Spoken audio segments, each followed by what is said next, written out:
Şimdi biz bunu altlarını vuracağız ki alçın üzerindeki tozlar yapışsın ve boyamız güzel bir şekilde yapışsın diye, güzel bir şekilde olsun diye altlarımızı vuracağız.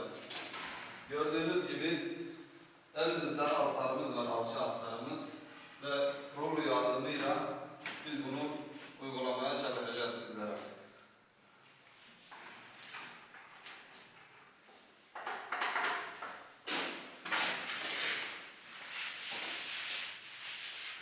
Evet, bu şekilde güzel bir şekilde taradıktan sonra boyamızın çok güzel bir şekilde olacağını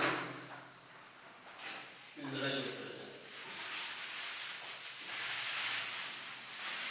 Üzerinde damla bırakmamaya çalışıyoruz.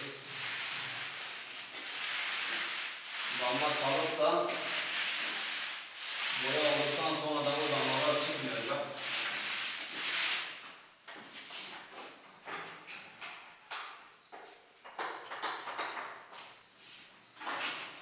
Evet, her tarafı güzel bir şekilde arıyoruz, boşluk kalmayacak şekilde.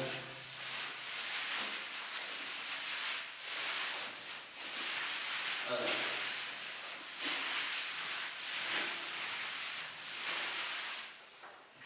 Evet, gördüğünüz gibi aynı bu şekilde bütün dairelerimizi